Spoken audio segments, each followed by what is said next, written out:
Hello. Yeah, it's whiskey, wine, and wisdom, and you're gonna have a time. Open your mind and get in line. Our discourse is divine. Pour a glass and listen in. We're spitting facts and learning things. Your brain's gonna expand. Now here's James and Dan. Here's James and Dan. Yeah. And James. Luckily, I didn't record the thing James just said, but It's not true. Lies and slanders. not true. She's a full lady with all lady parts. Happy podcast day. Happy pod day. Hi. We're back. Another one. We're going to talk some more stuff. This time, you voted for it. All five of you.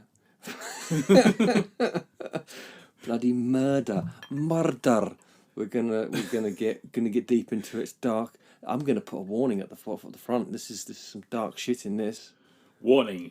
There's dark shit in this. Like when you had Tari poo or not Natari.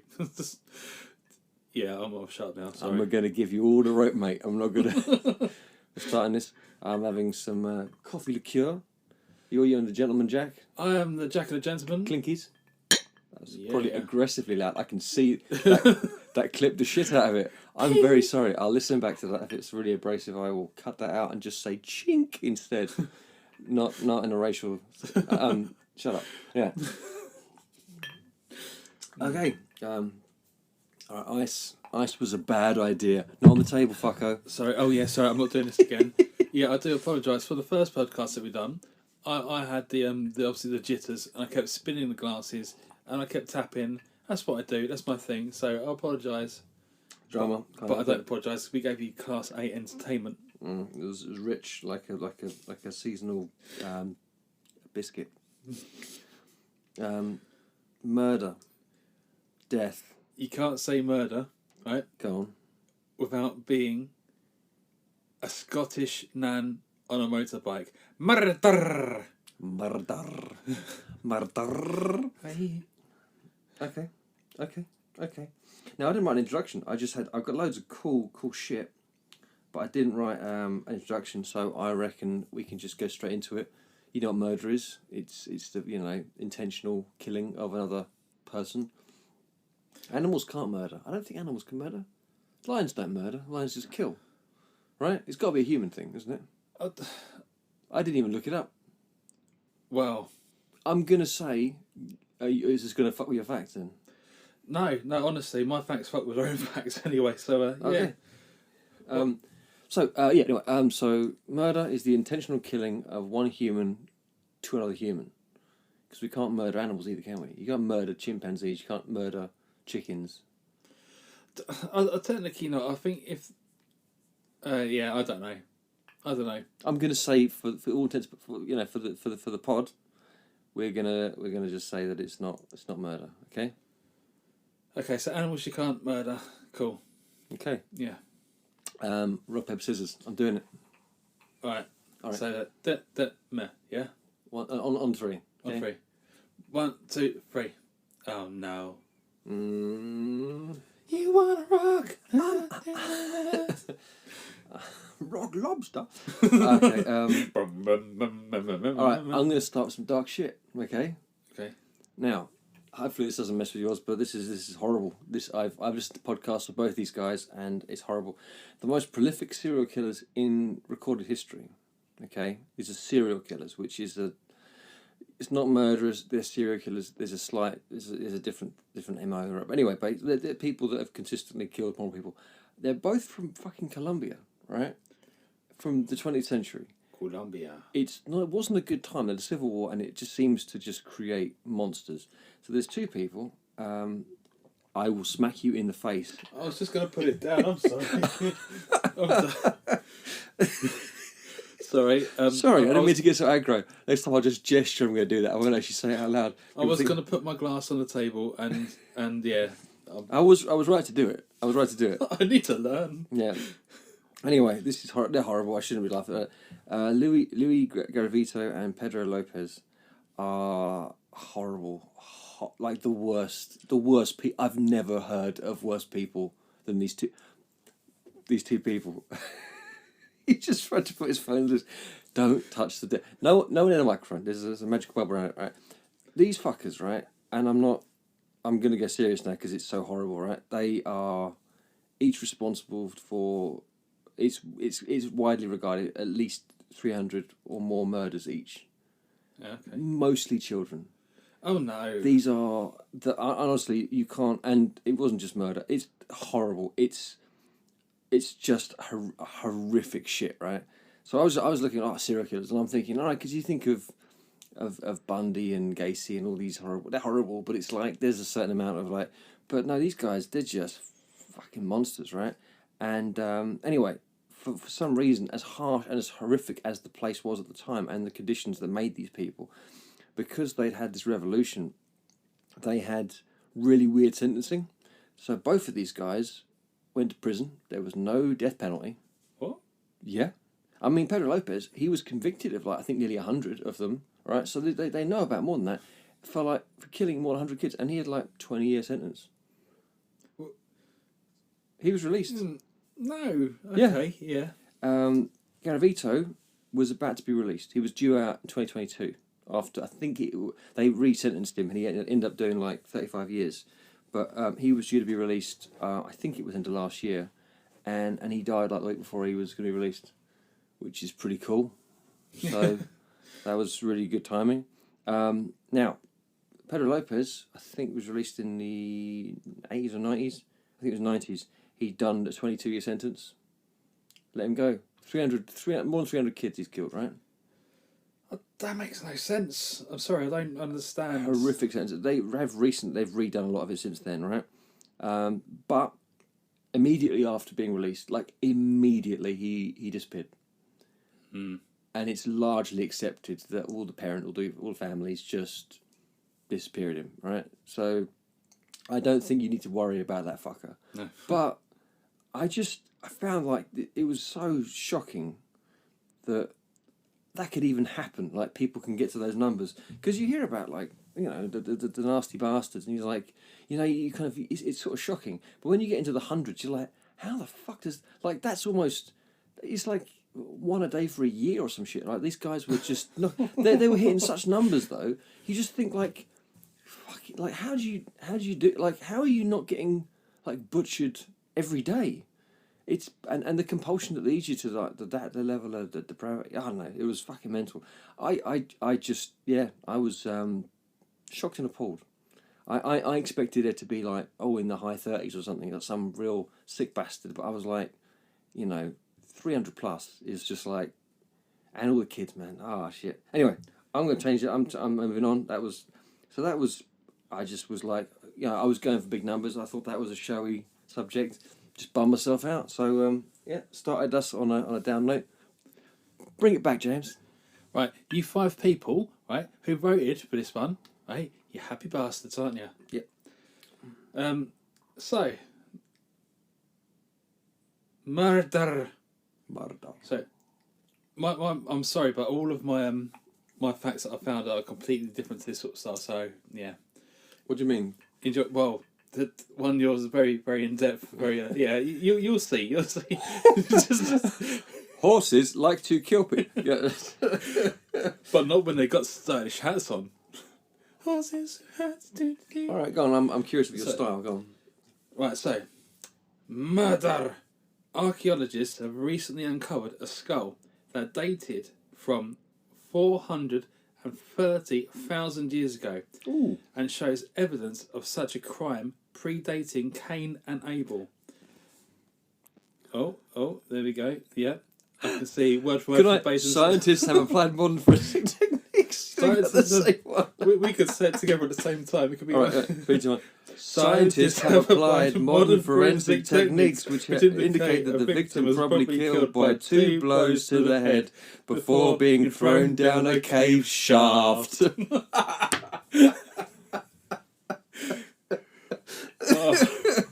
I love that we both drag out shaft because we're such children. Oh dear. So nearly 500,000 years ago, some poor fucker, some poor ancestor got brutally buggered up. Actually, no, not ancestor, because they presumably didn't have... Well, they might have had kids before they got savagely murdered. Anyway, that's one of mine. But yeah, Yeah. I thought that was interesting. But yeah, there was. But I read somewhere that basically in like ancient times anyway, like I think it was, oh, for fuck's sake, what was it? I think it was like 15 or 20% of all deaths were murders. So like when you factor that in, that everyone dies, like it means like 1 in 5 people didn't die naturally because So with this, right? yeah, What about sacrifices? Would a sacrifice well be it's a murder? murder, it's still being Yeah. murdered, yeah. Oh, so it's cool. It's cool. No, so, It's not. No. Anyway, I do this- not condone sacrifices or murder. He's wearing a T-shirt that says "I sacrifice bitches." What? I don't know why he wore that today, but you know, seems a little bit in poor taste. But you know, you make choices. I respect it. No, but like it was the time was you had hunter gatherers. This is before, I mean, largely before this. You know, the sacrificey stuff. The sacrificial stuff is weirdly recent. A lot of the times it was way before that. It was literally just nomads wandering the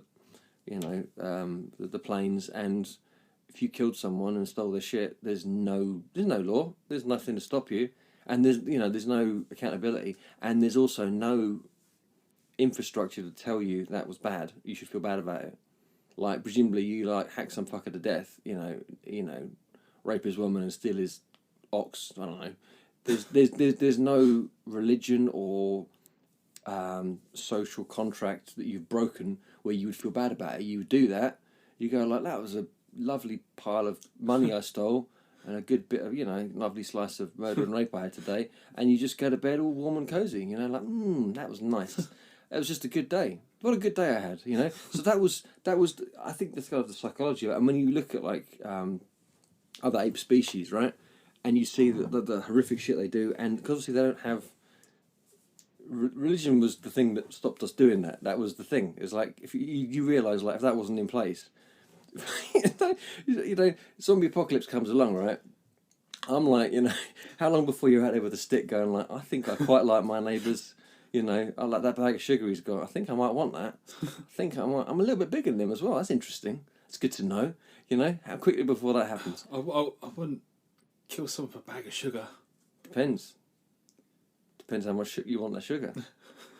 I mean, if you've been eating, I can't think of the reason. It's the end of the world, and I need to survive. All I've got in the cupboard is a box of Weetabix, but there's no sugar. There's no milk, mate. Milk's going to go first, mate. You try and maintain a cow. Yeah. You like try and hide a cow from your neighbour. It's just Yeah. you're like, what's that? My dog. My dog's got a sore throat. Yeah. It's like, you still got a dog? You haven't eaten your dog yet? Oh, I'm holding on. Classy bastard. Still got a living dog. Hasn't eaten it yet. No. Anyway. Dog chops. That was a hell of a random aside. So, Yeah. yes, that was your fact. Although I did have it, so I ticked it off as well. But I got a good few more. It's okay. Maybe some more of my espresso martini in a bottle. All right, no, you did yours. Fuck off. It's mine. It's my turn. I'm just saying. I'm glad Go on. because I think some of my facts are proper dirge, and Cool. if you had that same facts, I'm feeling a bit happy with myself. Excited? Ready for more? Keep listening. Stay tuned. It's gonna be bad. That's the way to keep them primed and happy. Tell them it's gonna be good, then say sorry afterwards. Don't fuck them off before I get there. Okay. In history, for the longest time, Genghis Khan was responsible for more deaths than any one person. Dick. Yeah, kind of. It's weird because, like, you think of like people who are responsible for lots of deaths, and in most cases, you think, "What a bastard!" Right? Whereas Genghis Khan, largely, he's kind of like, "Wow, what a ledge," isn't he? He's fairly well regarded. But all right, so his conquest that he led to in his lifetime led to roughly 40 million deaths. Right? Dude. Now, given when that was, 40 million was about 11% of the Earth's population. Mate, that's a lot of work. Yeah. And he also had so many concubines and made so many kids that I think it's like 16% of Asia has a direct like bloodline to him. Dude. That's a Now- lot of child maintenance. I'm And just saying. oh, he ain't paying no child maintenance, man, right? And back in the day, he could have afforded it, But I was saying, it's like he was he was a bit of a bastard. But yeah, 11% of the Earth's population. So no one's killed a larger percentage of the Earth's population. Well, presumably there was some point when there was apparently like if they trace genetically, they can go back and say, okay, we all came from a group of humans at one point that went down to, I think it was like 5,000. Like we got almost completely wiped out as a species at one point. They've worked that out from just going back. You know, like, they can trace the genetic lineage back. But so presumably at that point, if you murdered someone, you would kill more or a larger percentage. If you killed a couple of people, you could probably beat the percentage number. I'm saying there's probably very few people in that pool of people, right? He was top bastard. Anyway, for the longest time, for most of history, like 600 years, he was running that, right? But then bloody Hitler come along, right? Oh. Now Hitler, pretty much, if you think you take him out, you fuck him off as the whole would you kill him as a baby? Yes. But like would you kill him as a baby? Then Second War doesn't happen, and that's largely true. And yeah, sure, there was lots of other stuff going on, but I don't think anyone else could have pulled it together the way he did. Like he kind of was good at that bad thing he did. And the Second World War led to 75 million deaths, which was pretty much, you can tie to that one dude. And that's kind of unique in history. No one else has killed more people than that guy. There's just no one else. And I think fuck Hitler. I think we could say fuck that guy. Yeah, bad. Fuck Hitler. Wait, he's a dick. I'm taking a stand. I don't mind. I don't care. I'm saying it. Yeah. I'm saying it, right? Yeah. So that's my Bastards of History section. Bastards of History. Bastards of History. By facts. Sponsored by McVitie's. Allegedly. Allegedly. Mm. Oh, we have Bastard Dog. Bastard Dog break. I'm gonna go get a piece of shit dog from the door.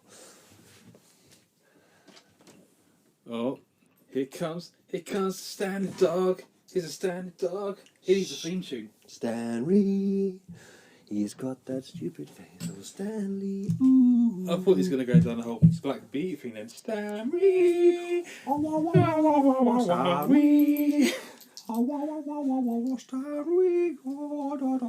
No, he's making me make stupid noises. That's what they do. He's incredibly happy. Anyway, you sit there, you stop being a bell, you captain of all bells. It's your turn, my Confederate. Go do things, say things. So, what I've got is, in terms of murderers and people, I've gone down the fiction line. So, I looked at people... Made up. Yeah. Okay, this is not real. Okay, go on, fine. Not real, but... Darth Vader, what a bastard. Okay, go on. Although... Oh, do you mean Jesus? Oh, no. Didn't say it. No. Disclaimer, facts are not always... No, I'm going to stop there. No, stop. Anyway, my one. Horror movies, villains with the most kills, ranked by their... ... I didn't actually... I've done a screenshot, so I didn't get the rest of it. Didn't even read it. Didn't even fucking read it. Took a picture. I'll tell you what. With the crayon. Fucking hell.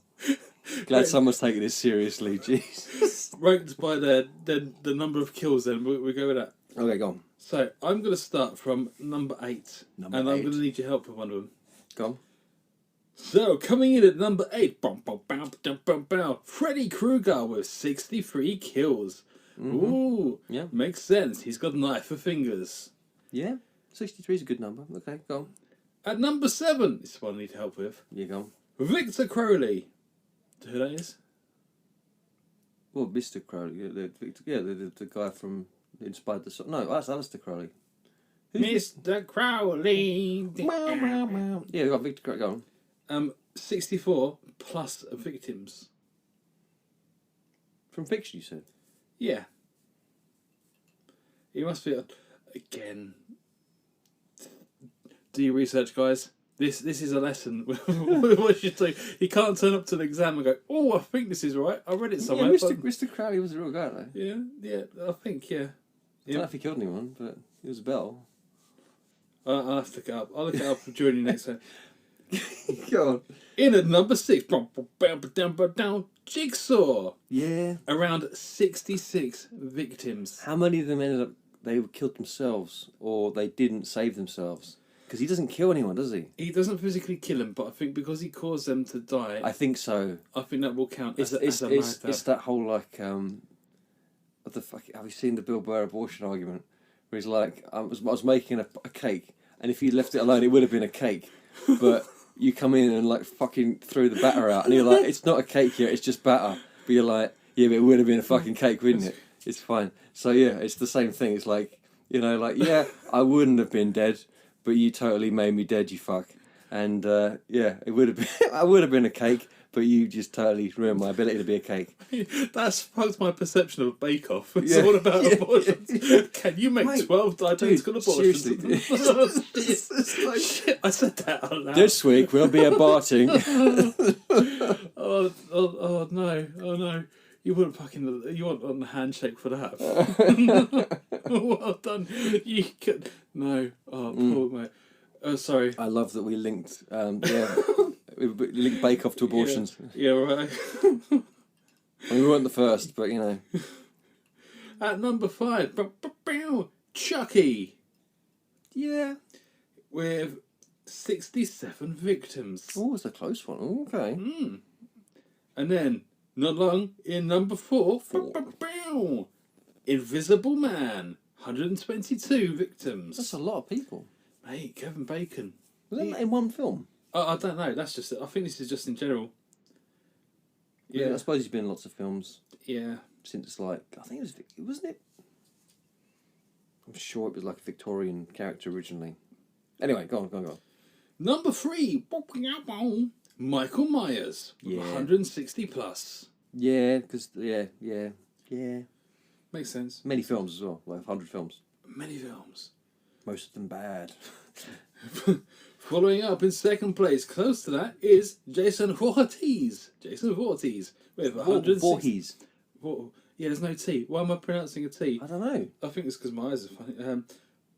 Jason Voorhees. Voorhees. Sorry. Voorhees a jolly good fellow. Yeah, okay. With 163 victims. And then, in number 1, which... Oh, sorry. I told you. Yeah, don't do it on the table. Number 1, from Hellraiser, Pinhead, with 321 plus victims. Good lord. Did not think I that. wouldn't have thought that either, no. Well, that's pretty shocking. It's pretty shocking. Yes. Yes. I would say shallow and pedantic. Shallow and pedantic, yes, absolutely. Quite right. But yeah, I thought I was going to go down the fictional one. Yeah, because I was quite surprised when I was looking at it. I was like, I did not know he killed that many people. And like with Freddy Krueger, like 63 victims, and I'm like, 1, how many films there are. 2, how many dreams did he go into? That makes sense. Yeah, but he likes to drag it. I mean, he really fixates on one at a time. He doesn't rush it. No. Whereas I feel like Pinhead will just like, I killed 50 people today. And just, you know, like, twist my nipples. I've got pins in my face Yes. and hooks through my nipples, Yeah. which hurts sometimes, but I like pain. Yeah. It's like, pain is good. I'm happy, which is bad. I still don't get that teethy one. It just looks fucked, doesn't it? Yeah. It's not, I mean, it's a bit silly, isn't it? Although I've still not watched Female Pinhead. I haven't seen Philip Pinhead. No. I mean, like, you know. I bet you should be bitching. Oh, really? He's not done that? Wife insurance, I'm just saying. That might be a link somewhere at some point. You might not, depending on where you put it, they might not have heard it yet. Yeah, no, exactly. You just really fucked the, you fucked it. Totally fucked it. Scrap that last bit, pretend you didn't hear it. Next fact! Okay. This is a French fact. Bien sûr. Bonsoir de la mange. Oh, okay. Je suis petit déjeuner. That's very good. Un chevalier. De boisson. So you got horses and cheese. Fromage. That reminds me of the old Dexter cartoon. Omelette de fromage. Whereas- All right, anyway. yeah, sorry. So Julius Caesar, which is pronounced Kaiser, did you know? Sorry? Julius Caesar. Caesar is not pronounced Caesar, it's pronounced Kaiser. The professor said it in a thing I watched. It's pronounced Kaiser. It's the phonetic origin of the word Kaiser. It's from Caesar. But it's apparently it was always pronounced Kaiser, and only recently, in recent history, we call it Caesar. It's Julius Kaiser. How's it spelled? What? Originally, it's Latin, so it wouldn't be spelt the way you're seeing it. We spell it Caeser, but it's pronounced Kaiser. This is by the by. This isn't the fact. Does it's it just mean that the band is called the Julius, the Julius Chiefs? no. They're still the Kaiser Chiefs, but they're talking about Julius Caesar or Julius Kaiser. This matters not at all. I will get to the facts. Et tu brute. Yes, indeed, sir. You fuck. Anyway, Yes, he sir. conquered France. Okay, Bastard. he did. Or Gaul. It was Gaul then at the time, right? And he killed 1 million Gauls. Now, I know this fact because I watched Asterix in Britain. That's the only reason why I know that. Asterix shows a bit of a sweet spot of it, right? So the reality was Yeah. there wasn't a little Vercingetorix led village that had a magic potion that resisted. What about Actually- Obelix? He's not got to be real. Vercingetorix was the leader of the Gauls. He wasn't the leader of a little village, and they defeated the Gauls. They took Vercingetorix back to Rome, and then they murdered him slowly in front of everyone, and everyone cheered. They got fucked. Anyway, so the Gauls were particularly tough though. So to punish them, Julius Caesar killed 1 million of them, and then took another 1 million into slavery. Right. Dick. I should say, I should caveat that, right? There were 3 million Gauls before he invaded. Okay. So he killed 1/3 of them. Every 1 in 3 of them he killed. Another 1/3 he took away and put them in shackles. So the French today, largely, I mean, obviously Gaul doesn't have the exact same, lines as France today. But Gaul of the time was largely what France today is. And yeah, he killed 1/3 of them, another 1/3 he put into slavery, and there was 1/3 of left, basically just bloody hell, and they're just just fuck's sake, mate, So yeah, maybe Julius Caesar was a bit of a prick. Mate, I've never thought he is a nice person. Yeah, but I think maybe he's worse than you may have thought. Anyway, that's interesting. Interesting, I feel. Interesting facts. Interesting facts. I've got to do that, I'm sorry. It's just... Oh, I should say, James has got himself a lovely new microphone. It's really nice. It's got a lovely little, what's it called? It's a little guard, I can't remember this. I'm going to call it a muff flap. That's a muff flap on the front. It's got a little spring system, so it stops any vibrations. Even if it does tap table, you won't even hear it, right? Made by Toner. It's Toner, the well-known brand Toner of microphones, not printer cartridges. Anyway, he bought that, and it's a really nice bit of kit. But actually, James, we're using mine today. So where's yours? Sorry, It's at home. it's at home, is it? Yeah. You didn't bring it. No. You forgot it, didn't you? Yeah. Yeah. So we're just having a huddle around mine today, aren't we? Yeah. Like what? Like what, James? Like a bunch of what? Like a bunch of best friends Bunch of doing their best things ever. like a bunch of cunts, aren't we? No, not a bunch of cunts. It's fine. What's that? Next week there'll be a bit of a high fidelity increase. That'll be crisp. I just thought. Go on. Where would you store a bunch of cunts? Well, it depends on the quantity. I mean, a bunch is a bit of a vague term. If there's a lot of them, A barrel? I don't know, like a flappery. a flappery. Sorry, just thought of that. You're welcome. Come with me to the flappery, Giles. I wish to pick a cunt for today. I'm going to wear my best cunt today. It's cunt season. I'm hunting cunts. Bugs Bunny would not be able to fuck with that. It's like, be very quiet. Oh my god! I was going to go to Sylvester impression then, but no. Sylvester the cat, no. Oh my no. lord. Okay. You So- got fact boy. But no, so again, Fact boy. again, I'm just going to say, like, my quality of my facts, right? I'm just gonna Stop. Could you stop complaining before it's happened? Stop apologising. basically, here's my fact. Oh, for fuck's sake. It's a picture. So basically, I'm going to go to Disney cartoons as a fact. One of the facts is, like, dude, Disney helps people understand murders. This is done by, well, one of them, which I find is quite an iconic moment. Scar killing Mufasa at Pride Rock. Dude, that sucks. And I mean, you could tell I was scraping a barrel, but again, Dan took a very big swiss of his drink. No, I was just thinking. That's right, it's kicking in there, that's fine. Yeah. No, but I'm just thinking it's like showing how even in children's programs, murder's actually a thing, and it's shown in lots of different ways, which you'll find from one of my other facts as well. But yeah, no, I was just looking through some things. I always remember that one. Mate, that's quite a sad moment. And then you got Simba, and the hyenas, deception, disgrace, all that sort of stuff. But good film. But yeah, I felt bad for Mufasa. And then when you see the sad little lion, Simba, the Joe Simba one, Mufasa's in the clouds and things. Yeah, it's sad times. I just think, as a portrayal, it's...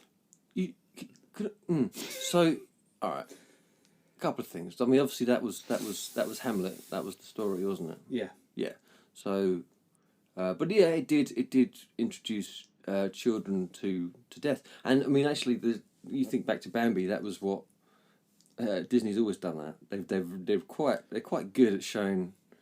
Although I do think, like, Bambi wasn't a thing. No one gave a fuck. They were like, the kids watched that and they were like, Bambi sucked. That's cool. Bambi mums. Well, I watched that with my daughter recently, and actually that was I was surprised by how, like, actually, because it doesn't muck about. Like, you see, like, her mum is like bricking it the whole time. You're like, oh damn, okay, she's like proper, like, super careful, and then she's done. She's just gone, and that was pretty harsh, but. Yeah, totally. Totally. No, what I was going to say was that the Lion King, you showed me a picture of the 20 best deaths or 20 most significant deaths from movies or animated films. I couldn't see, but you just told me one, and I thought you would. I thought it was getting a list, or it's just a picture of. That was the thing for a reminder for me. Okay. Because I was looking at the other ones, it's like nah. I thought that because that's going to be like a different sort of thing. Disney's a good. I mean, it's probably a good one because, like, there's not many things, but like Disney, all the parents dead in all Disney films, aren't they? Oh god, yeah. Because they're always fucking orphans, aren't they? You do not want to be a parent in a Disney film. You're But fucked, then mate. again, actually, a lot of stories in general. Because you think Oliver was obviously an orphan. I'm trying to think of historical stories. Lisa, can I have some more? More? Yeah. Food, glorious food. When did you last see that film? Oh, I was a child. I downloaded it. I thought, oh, that'd be good. I watched that when I was a kid. I'll show that to the boy. This is the boy when he was younger. Anyway, so I downloaded it, right? Oh. That film is so long. It's like it's more than 2.5 hours long. It's so long. Dude, that's no. It's so long. And I was kind of blown away. I was like, I forgot how long it was. And there's so many bloody songs in it. And it's just, I mean, it was the 60s. It's a very old film now. In this life, one thing counts. In your pants, large amounts. Cherries is fine, subscribe to mine. You gotta pick a pocket or two, boy. You gotta pick a pocket or two. Pause. You gotta pick a pocket or two. Large amounts don't grow on trees. You gotta pick a pocket or two. End scene. Yeah. My next fact. Later on, we're just gonna break out. There's gonna be a fucking dance number in one of my next ones. Honestly, I got. No, we'll just get tap noises in there, and we'll just like. Oh, I wish I was filming this. Oh my god, seriously, it's so impressive.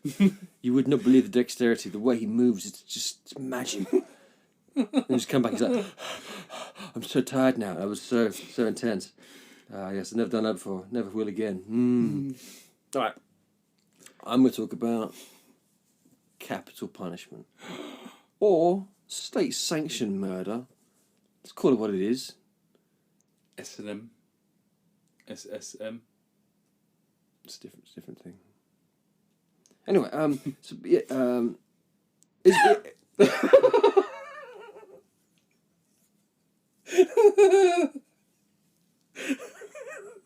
what the fuck was that? What just happened? What just happened, man? You just James just randomly screamed. I don't know why. You just made like. That was a hiccup. That was a hiccup. A hiccup and a burp at the same time. Hiccup. But I squeaked like a little motherfucker. Yeah, you did. That freaked me out, man. That wasn't the human noise. First of many. I'm very close to you. He's like, ah! It's like in my ear. Christ. Okay. So I'm gonna. Little bit Gentleman Jack. He's gone full ring piece. Okay. Anyway, so yeah, capital punishment. That's what I was. So, you all right? I'm just gonna burp, James. Hang on a second. All right. Anyway, capital punishment throughout history is one of the weird case of do as we say, not as we do. You know, don't kill, but we can kill you. That's kind of like I don't know. That's always been a bit of a weird one, but at least in modern times. America mostly, although actually no, I think there's executions in loads of countries, so it's like I don't shut Americans because they just profess to being a little bit more enlightened, but they do like to execute quite a lot of people. Anyway, that's not even the thing. Throughout history, though, that's been pretty standard. Execution is like it's a good way to fuck people off, and okay, we don't want this guy anymore. And also, there's lots of punishments that are lots of punishments that are death or death adjacent. Here are a smattering of some of the most horrific executions methods throughout history. Execution methods. The first one, you may have heard of it, the Brazen Bull. No. Giant bronze bull statue with a door at the back. The prisoner enters and a fire is lit underneath, and they're slowly roasted to death, and the screams through a series of pipes are converted into mooing. So it seems to be this cow is mooing away, ox, and there's someone being burnt to death inside this giant bronze bull statue. I've never heard of that. No, you never heard of that. That's yeah. Well, sorry, what time and when was this? What we're talking like I think it was Greece. It was thousands of years ago. Like this that sounds about right. Yeah, nasty bus. In ancient Israel, Mosaic law defined 36 crimes punishable by death. Those guilty of incest and adultery with a married daughter or a member of the priesthood were executed by burning, but not by being burnt from the outside. First, the guilty individual will be strangled with a rope by two witnesses integral to the case. It was a soft rope as it was considered humane not to cause additional suffering with coarse material. When the strangulation caused the condemned to gasp for air, molten lead was poured down his throat.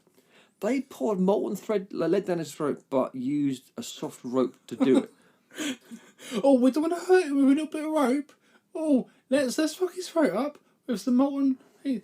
Oh, Jesus Christ, mate, that's no. It's weird. It's a weird level of consideration. It's like just cut my head off, bloody hell. That's it. Soft rope, tickle his balls, put something in his throat. Yeah. We're gonna slowly massage your taint, but we are gonna pour molten lead down you. So you know, swings and roundabouts, mate. Oranges and lemons, you know. In modern days, instead of having hot stuff, you can have my wife's cooking. I'm looking to camera. There's no camera, but I'm looking to it right now. All right, flaying. I've heard this. Yeah. Lots of cultures love flaying. That's removing the skin. And what they try and do is remove it as close to one piece as possible. like a fucking orange, and yeah, that's what they'd like to do. That was really common. Remove the skin in one piece. Yeah. Is that like when you got like a potato peeler, and like you can? I've done this a couple of times. Peel a whole potato into just one big. Yeah, except you'd be some sick executioner, and you want to minimise the amount of bleeding, and you want to make it as tidy as possible. So you're basically some bastard with a flaying knife, and you're skinning this human who's screaming the whole time, just on this. Yeah, it's horrific. It's fucking mental. But sucks. Romans, Chinese, I think Spanish. I mean, I know the bloody Mongols did that. Yeah, it was. I mean, Vikings did that. They did that spread eagle. You know, spread eagle. I know of the phrase spread eagle, but in terms of Marta, They do. Romans did spread eagle as well. It's alright. Doesn't seem to make a difference. But yeah, no, the Romans did that. But there was a thing they do where basically they'd flay the skin on your back, open it up, they'd snap all your rib bones from the back, and splay them open like an eagle, like they would go outwards. And I would do it while you're alive. Is that not the same as spatchcocking? Yes. Well, no, spatchcocking is from the front, isn't it? Because you're cutting out the sternum. This is from the back. You're not cutting the spine, so they can still feel it. It's still a nervous system. Yeah. And it's pretty sick. I mean, it was. There's records of people doing it, but it's not known if it was commonly done or if it was just like a weird one-off or something. But Vikings like that. But anyway, that wasn't even one of. But yeah, there's lots of sick fucks. I've got a couple more. The China, the waist chop. Oh wow! The waist chop was part of Chinese punishment known as the Five Pains. This is a particular instance. Li Si was a figure in early imperial China. He pissed off political aide Zhao Gao, who had him killed in this way. First, Li Si's nose was cut off, and then a foot, then his hand. Then he was emasculated. His penis and testicles were removed. Oh.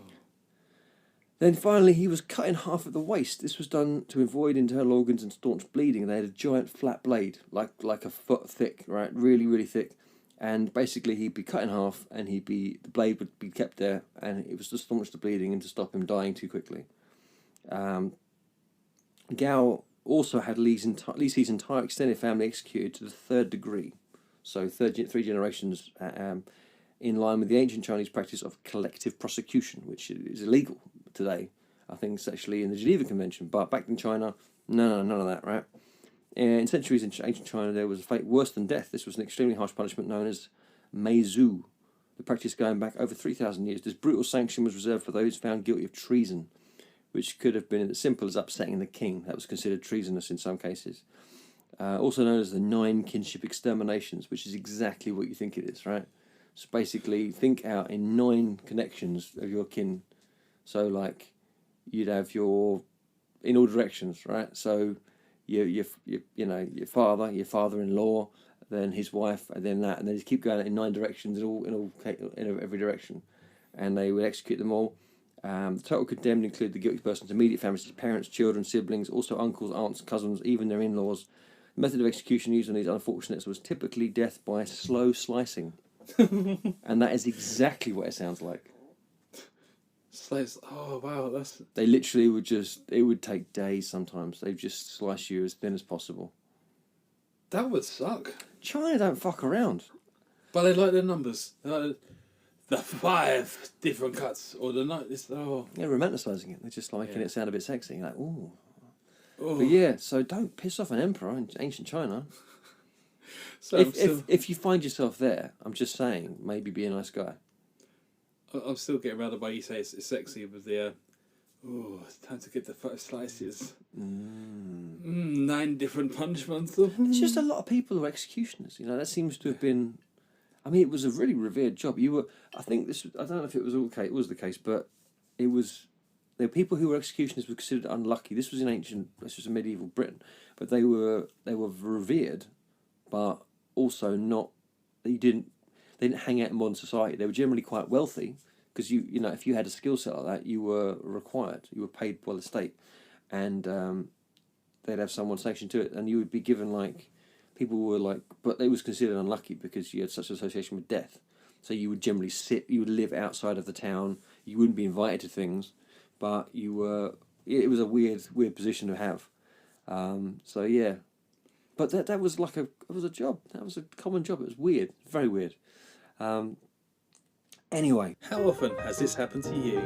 You've come home from a night out with friends, and as soon as you come through that front door, you're confronted by an entourage of oncoming things that you have allegedly not done. For example, one of the most common reasons we have dealt with is not putting your clothes away. Recent studies and research has shown that this happens to around 1 to 100% of all partners who co-inhabit with a wife.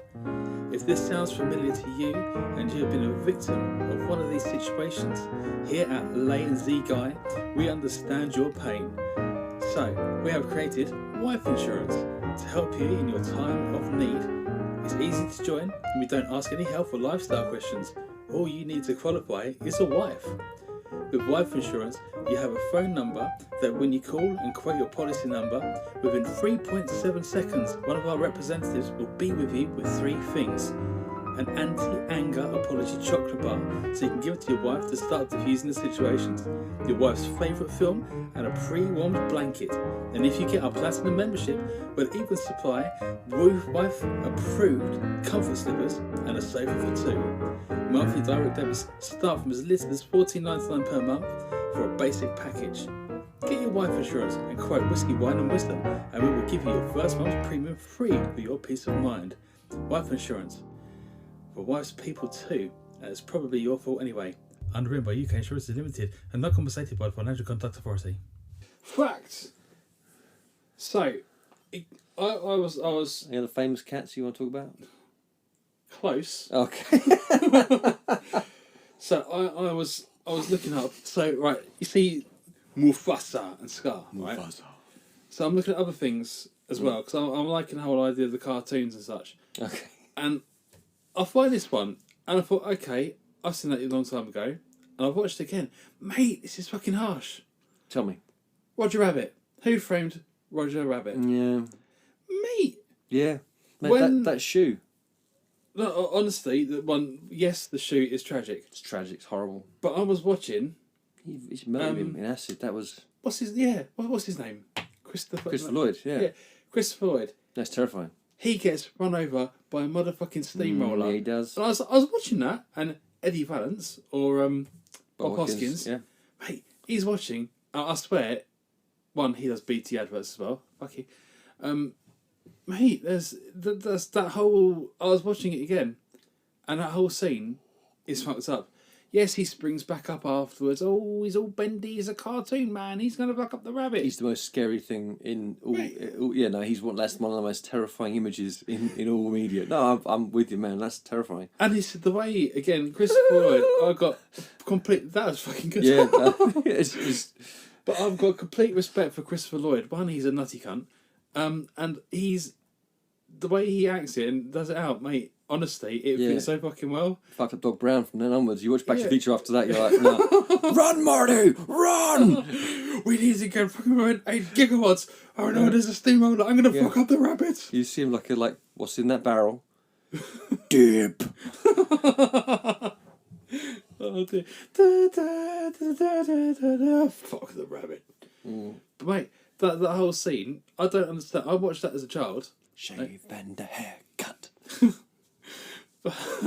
Mate, I know that's a great film. Yeah, honestly, I forgot all about that bit. And mate, banging. Bob Hoskins, man. R.I.P. Mate, fucking ledge. Well, ledge. Yeah. Mate, he's been dead like 20 years. It's crazy. No, he's not. No, he's not. In my mind, he's not. Yeah, I know. I don't get it. I saw that. I saw Unleashed. Yeah. Yeah, he's so good in that. Such a dirty bastard. He's a horrible man. Horrible man. But he's so good. He's so good. I think it's right. This is a James rant. Go on. Tell me. I'm sorry if you're a fan, but I don't give a shit what you think. I'm gonna turn the mic a little bit towards James. James, Hi. talk your truth. So you have people like Bob Hoskins, right? He's gone from Roger Rabbit, all cartoons and fun, all lovely, and then he goes for things like Danny the Dog, Unleashed, right? He's acting differently. he's got two different things, completely different skill sets. He's gone from jovial to scary and all that stuff and hard man. Right. Good actor. Great. High respect. Johnny Depp. Prick. Oh, he's so good. He could do so many different roles. No, he does the same thing every single fucking time, but he's wearing something different. Oh, Edward Scissorhands. Oh, he's a little bit crazy, a little bit. Oh, Pirates of the Caribbean. Oh, he's so good. He's so different. He's exactly the fucking same. I'm sorry, Johnny Depp. I've got beef with him. Anything he does, Dude, look, exactly the same. no, mate. All right, here's the thing. I will give you. Yeah, go on. He can be a lazy bastard. He is. No. But the two examples you gave, Well, completely different. I know. they couldn't have been more different, right? And he has quite a bit of range if you look at his back catalogue of films he's been in, right? You look at Fear and Loathing. You look in The Demon Barber of Fleet Street. Mm-hmm. You look at there's a bunch of things he's done. Like Sweeney Todd, sorry, but he's done quite a lot of different things. But he tends to fall into a sweet spot, and generally, it's Tim fucking Burton's fault because Tim Burton is a bit of a hack, if we're completely honest, right? Oh, but don't worry, we'll get him some support. Let's get Helena Bonham Carter. Yeah, exactly, Let's right. chuck her in there as well. Yeah, and it's the same five people in every bloody film, and it's always vacuous and two-dimensional, and there's no everything's kitschy as that. That said, I'm quite excited about the new Beetlejuice film. So what a hypocrite I am. But that's because Michael Keaton's the shit. But Yeah, I do. yeah, It's again, Facebook says it, so it must be real. They're talking about Beetlejuice, the next one, but they're going to do like the stop motion animation on it as well. I think looking at it in Beetlejuice is so quirky, all jerky and stuff. I think that'd be good. yeah, it's gonna be Because there's too much CGI and stuff. Yeah, no, I want stop motion. Mate, Beetlejuice, bring back Wallace and Gromit, put them in there as well. You can't. Peter Sellers is dead. You can't. I think they stopped doing that. I'm like, quite right. You shouldn't do that anymore. No. You can't do that. No. You can't have. You couldn't have someone doing that as the voice, and it's like, no, he's it's the wrong trousers, Gromit. Oh, can you get a bit more cheese? I can't even do the mouth. This is dumb. It's Yeah. good. It's good. It's Yeah. good. Anyway, Sorry, we've ranted digress. quite bad. Who did last? Who did No, last? that was me because I went down the whole whatever I just done. Johnny Depp, but yeah, okay. Oh alright. yeah, Johnny. Okay. Oh yeah. What was it? I was doing Who Framed Roger Rabbit, and then Yes, yeah, okay. all you. All right. A couple of weird. I got facts actually, right? So, I checked the World Health Organization website. Is that the WHO? Yes. Cool. Yeah. So, here are the figures to do with death. One person commits suicide every 40 seconds. Dude. Fuck, right? This is in the world, though. I mean, but yeah. And a person is murdered every 60 seconds. Okay. So every minute, someone is murdered. And someone dies in an armed conflict every 100 seconds. So there's 8 billion people in the world, and that's the current rate. But I mean, obviously, we're focusing on murder. But yeah, so basically, a murder a minute is the current rate in the world. Now, given the population, that apparently is actually quite good. Which I know sounds horrible, right? But it's like it's the murder rate based on the population. It's as a percentage of the population. Overall, it's not so bad. And what I'm going to do is I'm going to combine two of my facts because that links to another fact. Two for the price of one. Murder rate. Okay. So, Brazil has the most murders in the world, with 45,562 a year, Standard. which is 21.3 per 100,000 inhabitants. Mhm. Okay. That's the amount of murders, but the highest murder rate is Jamaica, with 53 out of every 100,000 people. 53 people out of every 100,000 people every year, 53 are murdered. Damn. All right, which means out of every 2,000 people, one person is murdered every year. That's a lot of murders. If you think about Medway's got 250,000 people, right? Right? Bring it home, yeah. Yeah. So that's just for just shits and giggles. Probably more now. That was a long time ago. I remember that stat coming through. So let's say 300,000, right? It probably is more than that, honestly. But yeah, and it could be even more if the travellers are back. Who the fuck knows, right? But but I'm saying, like, if you check that on there, right? That's if you had that rate over there, that would be significant. That would be like, you'd know someone getting murdered on the reg. Now, the UK Huck. has 673 murders a year. Okay. There's about 80 million of us in this country, right? So, making basically 1 out of every 100,000. So, which makes it more than 50 times safer than Jamaica. So, and we are more in line with the average of the world. So Jamaica's an outlier, as is Brazil, right? So it's basically we're 50 times safer than Brazil. No, Jamaica, sorry. And we are 6 times safer in this country than America. Mm-hmm. We're pretty, actually, it's pretty cushy. In the grand history of the world, it's probably never been better in terms of like the amount of people getting killed in terms of population, related to population. And in the UK, we're doing particularly well on that front. In prehistoric times, it was generally accepted the murder rate of lethal violence, this is pre-civilization, was 3.4 to 3.9 deaths. So basically, of all deaths, 3.5 to 3.9 were murders. All right, this rose to 12% during the medieval age. Okay. Medieval age, but that was because, and this is interesting, right? So back in the day, you wouldn't see as many people, and then they had we all come close together. We stopped hunting gathering, and we just basically lived in these communities, and we had civility. There was a lot of societies like the ancient Roman Empire and all these things. So then, but the Romans come in and they fucked off again, and then in all these communities, everyone was living in these tight-knit cities and stuff like they never were before, but they didn't have a central power like Rome controlling it or giving them the boot. So people just started murdering each other, and it was just really common, and there wasn't any regulation. So it's difficult. It's difficult to not get murdered when you live so close to many potential murderers, I guess. Whereas when you're a hunter-gatherer, you're just moving on. You know, it's like you're not near anyone too long to get pissed off with them. I figure, but I thought they were interesting facts. But anyway, Well, in the grand scheme of things, it ain't so bad. Maybe kick the table a bit more if you want. I'm sorry, everyone. I just kicked the table. All right, go on. Fact boy. Right. So, I started struggling to find some ideas. So I actually had some outsourced people. I hired people You hired people. to hunt my facts. Okay. All right, go on. So, You giving credit?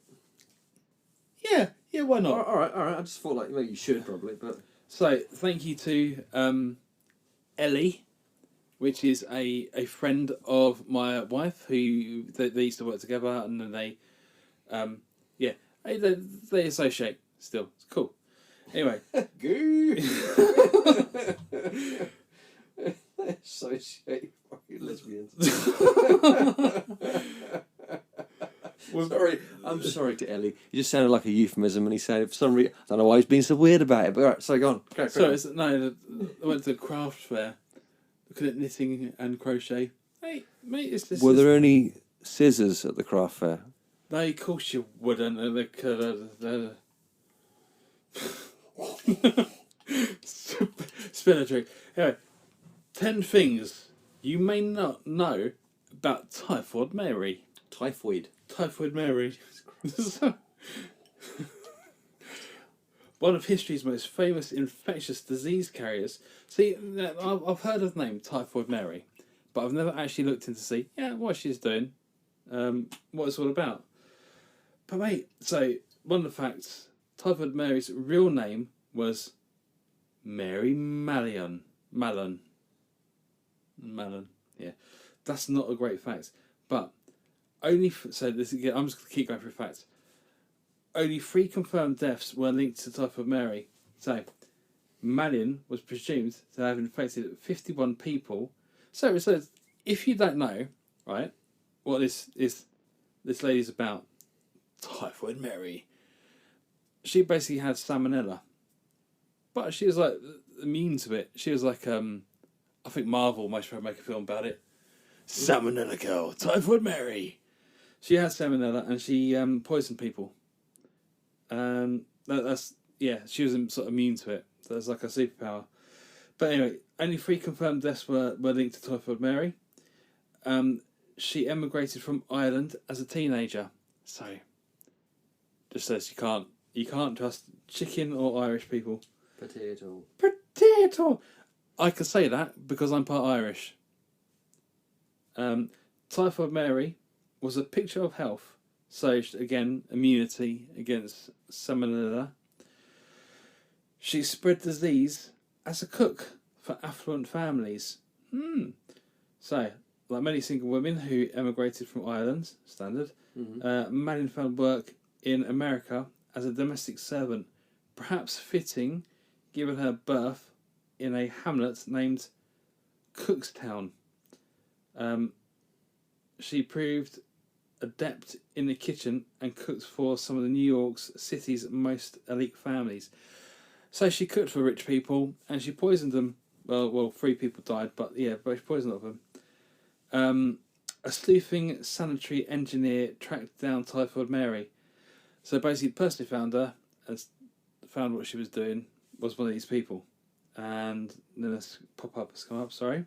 You didn't see the pop-up, but yeah. It's good you mentioned it though, it's good. Yeah. I need to read this one out because when I was reading it, I was like, what? So Typhoid Mary, salmonella, killer, all that shit. Fact number 7. A combination of peach ice cream and Madeline's poor hand washing likely sparked typhoid fever outbreaks. So think about that next time you're eating peach ice cream. Oh, could it be made from chicken? Yeah.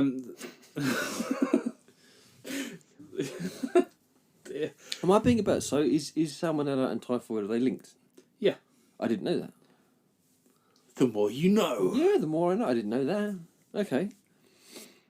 Yeah, so she basically had, I think the retrospect, what I understand from it, if you find my property different, please comment on something and just show that you're listening. Yeah, just go to jamesiswrong.com and just leave a comment in the wrong section. Or you could always go to jamesisright.com. It doesn't get a huge amount of traffic, but but at least there's space in the inbox for it. So doctors theorise that the Madeline likely passed along thyroid germs by falling to vigorously scrub her hands before handling food. However, since the elevated temperatures necessary to cook food would have killed the bacteria, Soper wondered. Soper's the person who's been doing the investigation. Anyway, Soper wondered just how Madeline could have transferred the germs. He found the answers in one of Madeline's most popular dessert dishes: ice cream with raw peaches cut up into frozen in it.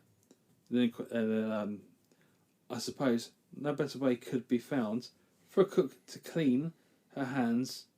So they're basically saying you can clean your hands with frozen peaches. Yeah.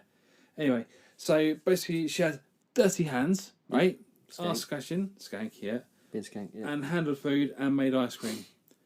But yeah, so she killed 3 people. She poisoned a lot of people. Typhoid Mary, yeah. She had salmonella all over her hands, and Yeah. that gave everyone typhoid fever, and they died of typhoid fever. And I got to fact 9, right? Yeah. She broke her promise to stay out of the kitchen. Oh. That's where she belongs. Not women, just her. She's yeah. No, I wasn't being sexist. No, we would not do that, would we? Yes. No. Fuck. What? No, we wouldn't. James. Sorry. I'm not sexist. I don't think I can comment anymore because if I do start saying more things, I'm gonna get in trouble. Yeah. And women, right? Yeah. Why do women have small feet? So they can get closer to the sink. I'm gonna mute that out for you. Okay. No. I'm gonna do you a little favour. I'm gonna just cut that out. Okay. 1, that's not true, and 2, yeah. Katie's got big feet. That's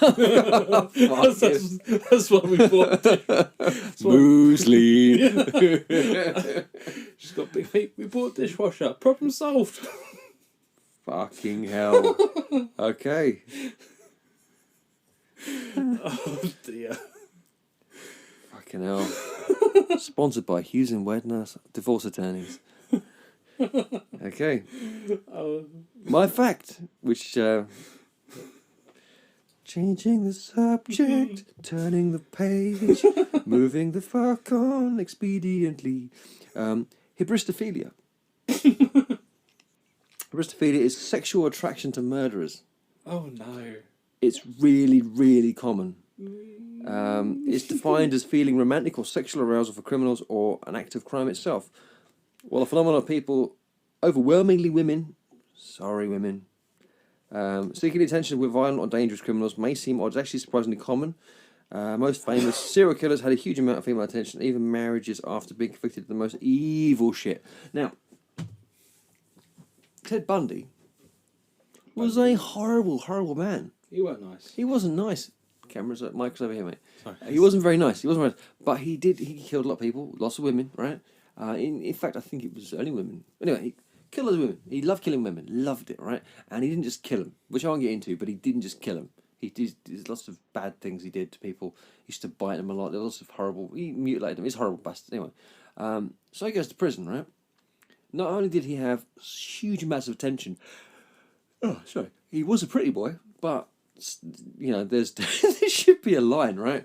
I don't think that's enough. But yeah, he had so many attention, so many letters. Women used to come to see him when he had court days. He'd have a huge audience of women who were throwing, like, you know, pants at him and stuff, right? Like a full-on rock star.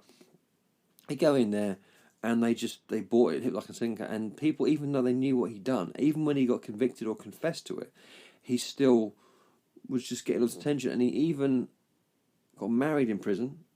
And... they gave him a bloody conjugal visit, and he's had a child. He had a child.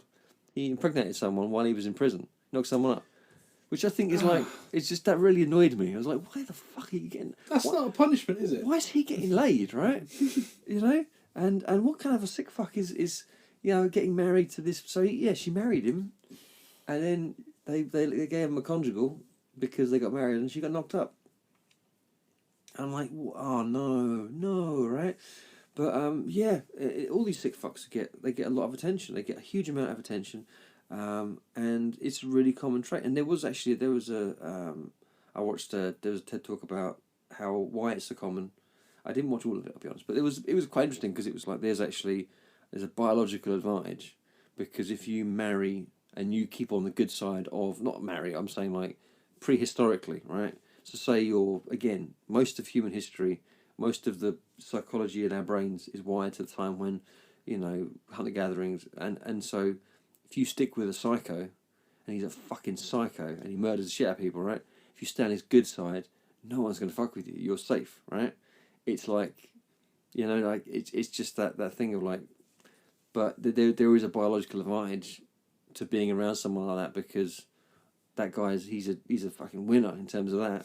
Just don't let him kill you, you know. Keep you super sweet. So like that, there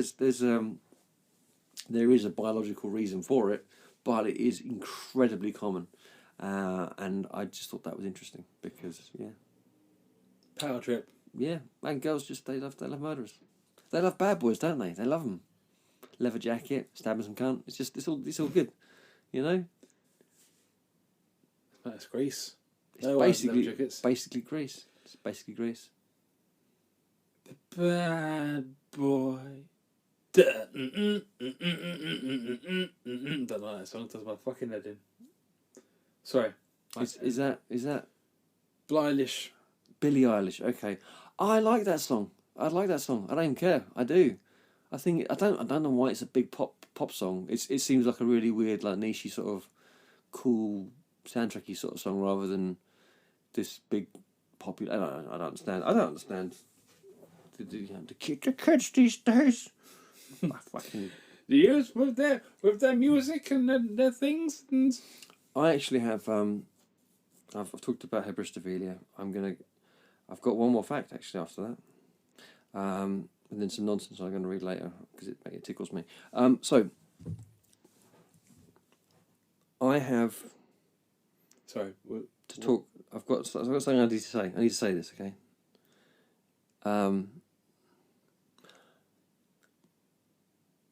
Last week, I talked about Daddy Pig. Oh shit! Shit's gonna get deep again. I'm just gonna. And I was sent something by a listener, and it was it wasn't so much an attack, but it was very much a I don't know. It was quite an aggressive. It doesn't matter, but still, it was. I was basically said like they were happy to throw down because Daddy Pig's a piece of shit. Mummy Pig's the best ever, and I was like, how can they? Like, I literally was racking my brain. I'm like, how can they think this? Like, there's just nothing. You don't see anything that she does that's good. Couldn't work it out, and then I thought I didn't think much more of it. I was like, oh, that'd be fun. I'll have a little chat. It's a friend of mine. She's cool. I'm happy to. Hello, Hazel. I would happily debate you. I would happily debate you. It'd be really funny, right? But that wasn't. The weird thing was, right. The following day, there was an article that showed up in my Facebook feed or something, or Twitter or something, but it was from The Independent, and it was actually a thing about how kids should children's programs set good examples. Because Peppa Pig, the thing is, she's a whingy piece of shit. She's jealous. She doesn't share. She's not very good with her friends. She's shit with her brother. She's a piece of shit. Facts. So. Murder. So no, but like so, it was that was the example. I was like, oh, that's interesting because she is a little shit. And actually, these same people, this is they've told me like they stopped their kids watching that, and actually the behaviour's got up because, and I've heard that from other people as well. That's quite common. She's a very bad role model, Peppa Pig. Anyway, interesting in of itself. But in the same article, they went on about how Daddy Pig is a feckless piece of shit, and I was like, what? And Mum Pig has to pick up all the pieces when he fucks up, and I'm like, and I was like, what are they talking about? Like, I thought it's weird that like there's definitely like a gender bias on this one where I'm watching it and I'm clearly seeing one thing and women watch another thing, and then I just googled it and there's a huge amount of debate, and on Reddit I went into like a little one of these panels and I was talking about, and everyone's talking about how I think the problem is they only show Daddy Pig doing stuff, and when he fucks up, he's braggadocious. He brags, and then he fucks up. And Mum Pig goes, "Oh, Daddy Pig, what have you done?" And that's kind of what it is, right? Whereas they don't very much show Mum Pig doing anything. They don't give her a huge amount of agency. They never show her in the kitchen, for example. They never show her tidying up. They never show her doing anything. There's one bit where she's with, but it was a weird one because it's clearly they're setting a precedent. But what I'm saying is I understand where they've kind of fucked us on this one because I've watched it and a woman's watched it and we've seen different things.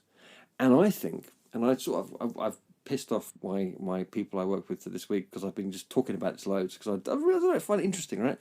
I think my generation, yours too, yeah, I think we were fucked, right, by the lad culture of the 90s. Because they set this standard. So you think men behaving badly and... exactly right. And we talked about this last week, didn't we? But I think there's a bunch of them, right? And there's all these shows and they set this standard where it's expected that we're basically just a bunch of useless, feckless cunts. We can't do anything, right? And Daddy Pig comes off the back of that. And then I see him... Well, actually, you see him doing all this stuff, but he just fucks up. And I'm seeing that, and I'm thinking, like, he's bloody trying, right? Come on, give him, what the fuck, right? Why do you have to make, and, my Pig's perfect, even though she doesn't do jack shit. And I still think it's a debatable conversation, yeah, for a chuckle, but I did think it was interesting that it's clear that everyone watches that and they see what they want to see. They come out from different angles. I don't know. I know, I'm going deep on this, right? But I was baffled because not only if it had just been Hazel, I wouldn't have thought anything more of it. But then the fucking Independents, they're going like, I agree with Hazel. I was like, what the fuck? Am I mad? And then my darling wife, she said, well, don't you remember when he's like the thing with the pancakes? Do you remember we watched that fucking episode 100 times? And I was like, what? And he's like, yeah, she's like making pancakes, and he's just going like, that's not how you do it. You do it like this. You do it like this. And he was a right prick about it. And then he went and did it, and he stuck it to the fucking ceiling because he's useless. I'm like, oh God, yeah. And I'd totally forgotten that. And I mean, I still remember 100 times when he's just a bloody legend and he just keep getting given grief. And he is fat shamed and he is constantly given shit. And as a character, I think it's a terrible show. I think the examples are all terrible, and I think it's really. But I think it's purely the fact that I've seen it. I've seen so many hundreds of hours of that show, as has every parent of the last 20 years. So we have particularly strong feelings about it. Interesting. So I'm not conceding, not in any way, but I'm saying I understand, and I'm open to the conversation. But he's still a fucking legend, and Wayne Pig's a piece of shit, and that's all I'll say on that. If you've been affected by anything in this week's show of Whiskey, Wine and Wisdom, please call. Bacon. Eat some bacon. Before you eat it, just say, "This is Mummy Pig." I got one more fact. Wait, you got one more? You got more? No, the thing is, It's just gonna be like I've not got facts. I've got information. it's like, this week on EastEnders. Ian Bill. Yeah. Hey, whingy piece of crap. So yeah. There's these murderers, right? Where have I put it? I've got my facts somewhere. I got them here. Where have I saved them? Right. So this family. I saw the name of the family. I just thought of Futurama. The Bender family. Dude, don't do it. Also known as the Bloody Benders. Or why are they murdering? Because people used to take the piss out of them at school. Why? They called them Bloody Benders. Oh, dear. Anyway, they were a family of serial killers, in Labette County, Kansas, United States, from May 1871 to December 72. That's a 1 year period. The family supposedly consisted of John Bender, standard, and his wife Elvira,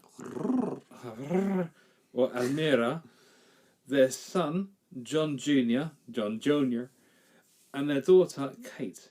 Contemporary newspaper accounts reported that the Benders, neighbours, claimed that John Jr. and Kate were actually husband and wife, possibly via a common law marriage. In 1890, Elvira Hill and her daughter, Mrs. Sarah Davis, both of Michigan, were charged for being Elvira and Kate Bender. Mate, this is a whole fucking family thing. This is not. They proved they were not and were released. So, estimated reports of the Benders killed at least a dozen travellers. See, there's another fact as well. They're killing travellers, mate. That's what I wanted. And perhaps as many as 12 before they were discovered. 20. As many as 20. Oh, 20. Sorry, it looks the same. I thought Jax, yeah. The family fate remains unknown, with theories ranging from a lynching to a successful escape. Much folklore and legend surrounded the Benders, making it difficult to separate fact from fiction. So, what do you think of Benders? I think they sound like a bunch of bloody Benders. They sound like a bunch of bellends. They should call them the bellends. Mate, it sounds like a big old family affair thing, and they're just killing travellers. It's like a shits and giggles thing. It's four of them. But travellers in that used to be very common in obviously America, because people were, especially back those times, because it was a huge amount. It's weird. I watched that show 1883, which I don't know if you know about it. It's a prequel to Yellowstone. Yeah. And it's like, it's weirdly recent. Like, it's 130 years ago, or 140 years ago. And which in the scheme of things is not that long ago. It's not that long ago. Right? These people had children that, could well have been, they're like, it's a generation before my grandparents, basically, right? Or maybe two. It's not far off, right? So I can see that, but they were on the wake up, Dan, you prick. They were going up the Oregon Trail, and you realise, like, it's fucking, this is no man's land. This is crazy, right? The shit they're having to go through, and the big chunks of America that were just completely wild, and this is historically accurate. This isn't like.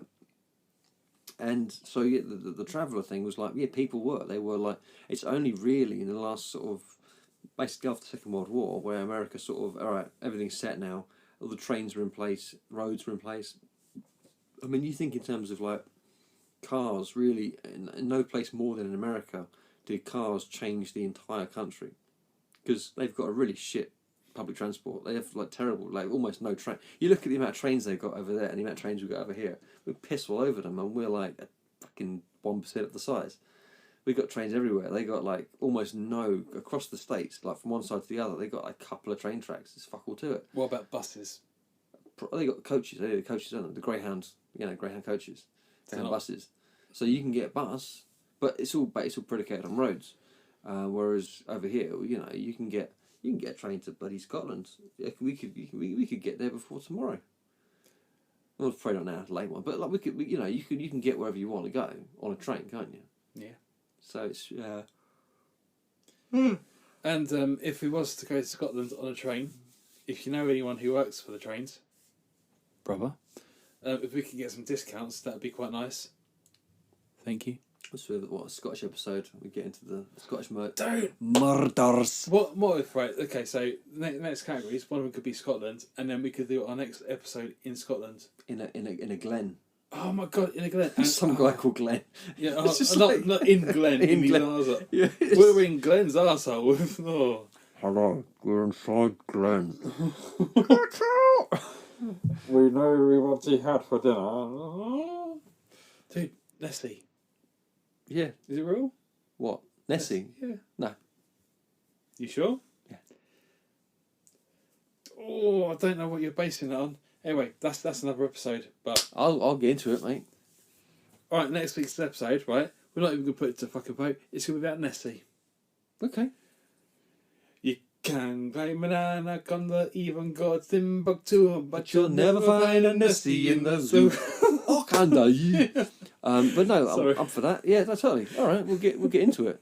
We'll get into it. I tell you what, no, this it's a bit broader than that, because there's loads of what they call it, cryptozoology, which is like Currency. no. Cryptozoology is animals that are not proven to exist, but we think exist, or there's rumours they exist, like Internet-based animals. like Bigfoot. Bigfoot's real. I've seen Harry and the Hendersons. That's a documentary. I think I'm gonna have Mate, Lithgow. some different facts to yours. Yeah, John Lithgow, the famous documentarian. Have you got any more facts? I've got one. I got one too. So you do yours, I do mine, then we'll call it. This is an accident fact. So when I was looking up Mary and her typhoids, Yep. I found someone else called Mary Ann Cotton.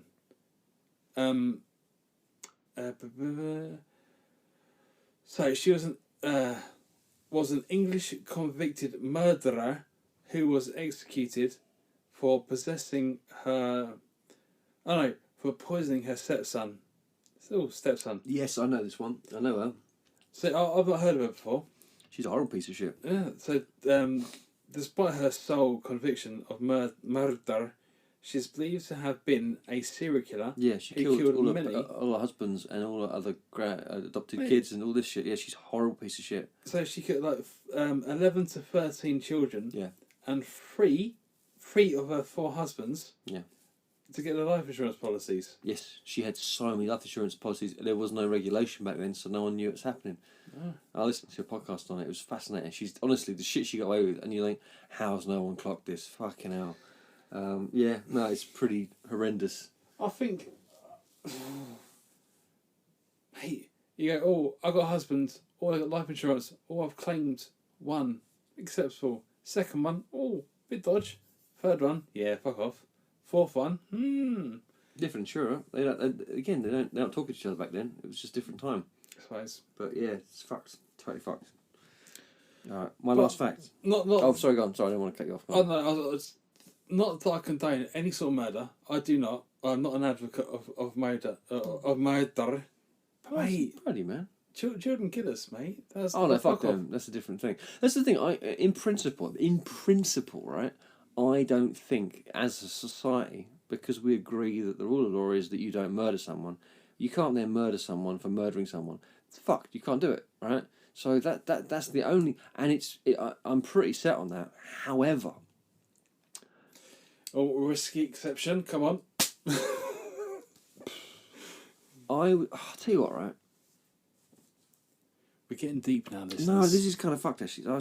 I used to live in Gillingham, and I was walking down the street once, and I was going to the local corner shop, and I was nearly there, and I could hear this screaming, and I was going down the road, and there's a guy there, and there's a woman screaming at this fella, and the fella, I didn't know what he was doing, and it turns out he was, fucking hell, it's horrible.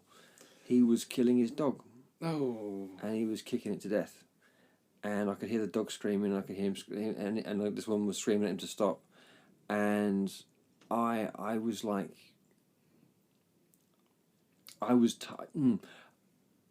when I worked out what was happening, I was quite far up the road, and I was like, and I knew, like 100% knew in a really weird way, like I had to go and kill that guy. And I know it's a bit ballsy to say, but I was like, it wasn't like, it was just like, it was just certain. I was certain about it, right? And then I started to walk towards him, and I was like, okay. It was weird. It was like, it wasn't like, I'm not an aggro dude. I'm not. I'm really not. I might talk some shit sometimes, but I'm not that guy. I'm tall and big enough that I've never had to really, step up. But that guy had to go. When I worked out what he was doing, there was something about it. Because a dog is like a child in that sense. It's like that. Yeah. They're innocent. They don't, and it was just. Anyway, so. Don't listen to that, mate. And I, as I was going towards him, a police car zoomed up the road and pulled over and arrested him, like literally right in front of me. And it was at the Sunlight Centre in Gillingham. Oh shit! Yeah. And I was at the corner shop just up the road the one we used to go to. Yeah. I was going to that shop, and I was walking up, and I was nearly there. I was past the flats up the road, and I just saw what happened. I was like, and I was it was a weird one, but like, I would not advocate, killing someone in principle, but in the reality of it, like my dad's a policeman. I could never be a policeman. Because if I went there and I saw some animal had done some shit to a kid or something like that, or to a woman, or I couldn't handle it. I couldn't keep my cool. I either couldn't be there, or I'd have to hurt them, in a weird way. Again, that sounds like I'm some bloody vigilante. I'm not that guy. I'm just like, the idea of being professional in that moment is just beyond me. I can't even imagine it. It's like, nah, I can't, nah. You're a horrible piece of shit. I just can't do it. So. That's kind of I kind of knew from quite an early age I can't do what he does, my old man. Yeah, I was like, I can't do that. But yeah, I think like so the child murder thing and like people who do horrific shit to animals and all that sort of shit, I kind of like in principle, yeah, you shouldn't get them. They should be put in prison. They should be given a reasonable sentence, right? But for me personally, I'd cover them in AIDS fire and push them in a hole. I would rip off all the nipples and just push them into a piranha tank. Fuck those guys. I just, I'd trial, all kinds of diseases and shit on them. We're just like, okay, let's save some bunnies. Let's put you in the test lab and let's just have... That's not a bad move, actually. It's not definite death. We're going to try a bunch of shit on you. If you survive in this place for 6 months with all the trials, you get to go to prison. Mate, that's a win. I think so. We get to do some human trials on people that are basically pieces of shit. But it's not an execution. If they die, it's a oopsie, rather than an actual execution. They won't have any nipples left. But that said, execution, all right. So they've done this new, they did a new execution. This is last month. Do you hear about this? No.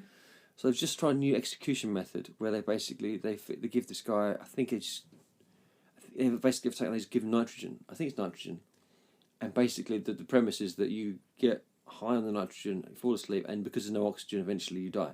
Because most of air is nitrogen anyway. It's like 76% nitrogen, 16% oxygen, and some other shit, right? So if you just have nitrogen, eventually you pass out and die. But he didn't. He just convulsed for 25 minutes, and it took him nearly half an hour to die. Damn. Yeah.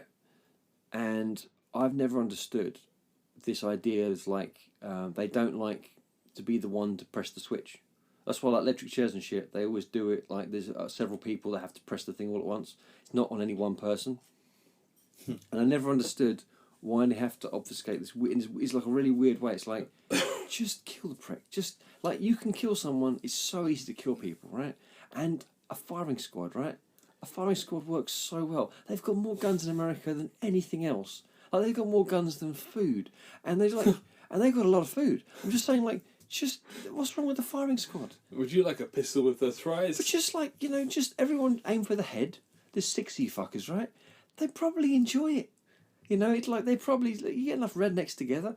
And like, it's not any one person that did it. You can still put your hand up and say, "Well, I didn't necessarily kill him. I was one of the people that killed him." But give a shit, right? If the guy's been tried and convicted and he's like, "Oh, he's done for it," then like, just kill the prick. I never understood it. I don't understand why you have to find these clever, innovative ways to kill people. Just fucking kill them. What's more humane than a bullet? Anyway, go on. Sorry. Just put my hand up there. I just wanted to say you said about rednecks then, Yes. and then you've done the impression. Yeah. It sounded like John Richardson, and he's not redneck. He's not a North guy. Okay. Sorry.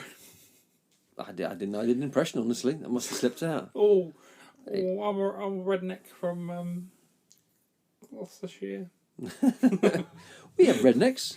They're out in the farms. Yeah. They're like Cornish rednecks.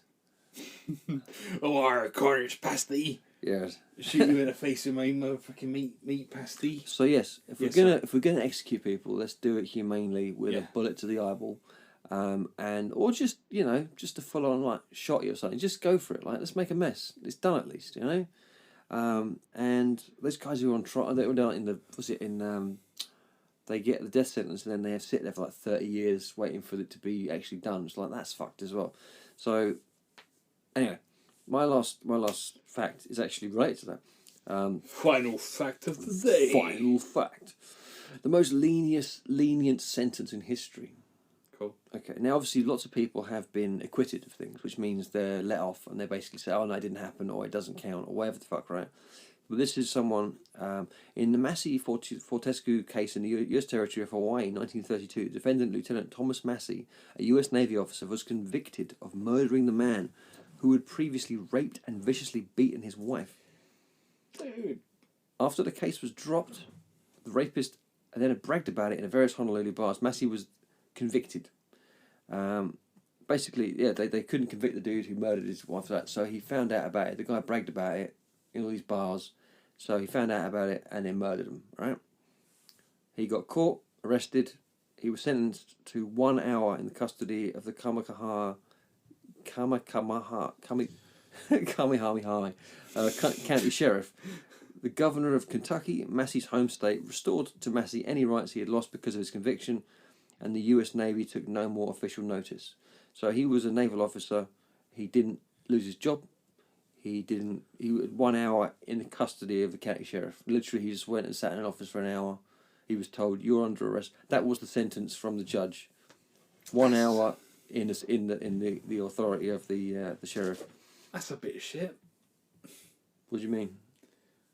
Just let's have a chat for an hour. That's your sentence.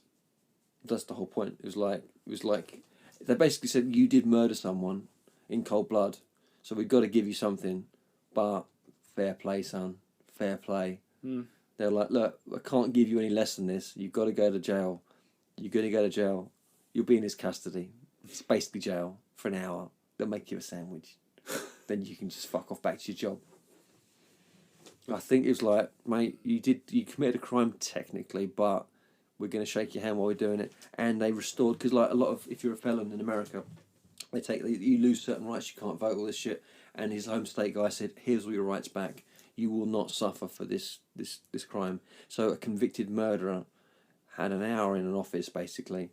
And I mean, most people have had more effort. Like I've spent more time in offices sorting out my driving license than he spent in prison for a murder. It's just because it was a completely reasonable thing to do. Oh, filling out driver license forms. Exactly. No one should have to do that, even if you have done a murder. But so yeah, there we go. That's my final fact of the day. That's fair enough.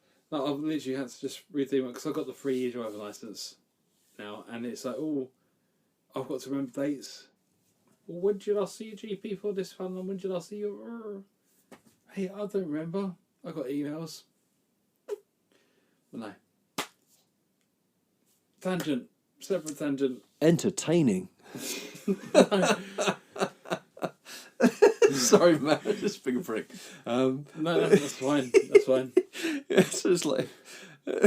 It's Jack's taken over. It's like, so I was filling out some forms the other day. I tell you, it was an absolute nightmare. It was really bad. This paperwork, right?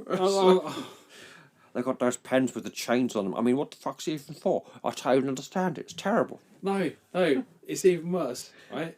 Pens with chains on, right? That sucks, right? Then you work in a bank. Well, no, because we don't have chains. They've got independent pens, or Independent pens. Independent pens. Pens to be people too. I don't even see pens. No. No, but honestly, I don't see pens.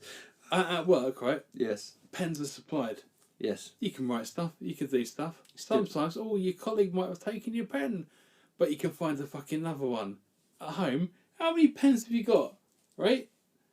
How many decent pens have you got at home where you can actually write? Oh, I've got a form to fill out, and you've got to write it at home somewhere.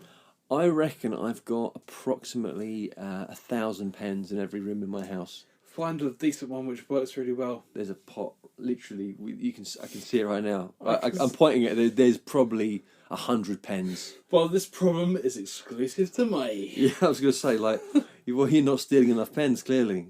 Like, so again, my wife is a teacher. She's got stationery galore. Sharpies and other things, lots of pens that smear. I don't write proper. Oh, so you're a pen snob. That's the problem. I'm not a pen snob. My nice pen that I use, I got from Wish, right? That's most probably, I don't know. It's a nice pen. It's big enough. I can write. You twist it. It's silver. It looks posh. But it costs less than £2. And it took like a year and a half, 30 days to deliver. But I don't know. I just find third world problems. A nice pen is hard to find sometimes.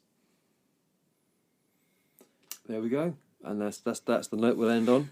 The thought of the day. Find a nice pen. Treasure your pen. Pens are good. Pens are people too. Don't forget your pens. Had a long day at work and can't be asked to make dinner for the family, but want to show you made an effort? You need Hi Frosh, a rolling weekly meal kit service delivered straight to your door. With pre-portioned Frosh ingredients and step-by-step recipe cards, it's cooking made easy. Focus on what's really important, like spending time with your family and telling them how you've been working all fucking day, yet still have to make dinner for the selfish little mouth breathers. Order your box today. Enjoy 10% off when you enter code WWW at the checkout, and make sure you tell them James sent you. Share delicious moments with Hi Frosh. James's Fortune Cookie Corner. Show me the crunch. Oh, it is crunchy, isn't it? Sorry, right? We just ad-libbed this before this section, so That was not a professional recording. you're welcome. Okay, so today's Fortune Cookie Corner. Cookie. Again, I'll read the English one. I think Dan's so good at reading the German one. Ah, Jesus. Oh, Right. fuck off, man. Jesus Christ. Okay. Go on. Right, so. Seen with the eyes of love, everything gets a new meaning. Seen with the eyes of love, everything gets a new meaning. Seen with the eyes of... You got to say feeling. Seen with the love. Sorry. Oh, Jesus, fuck. Can we just start again? Take a breath. It's okay. Eat some cookie. Come on. Seen with the eyes of love, everything's seen. Jesus. Why even the pause? Just read it. Okay, yeah, I'm Just I'm trying to bring emotion because these are shit. yeah. So, seen with the eyes of love, everything gets a new meaning. If you'd like to translate. Oh my God.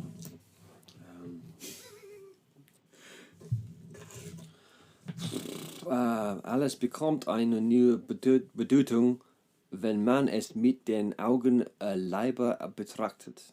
Betrachtet? No, fuck this. Have you got any German listeners? Seen with the eyes of love, everything gets a new meaning.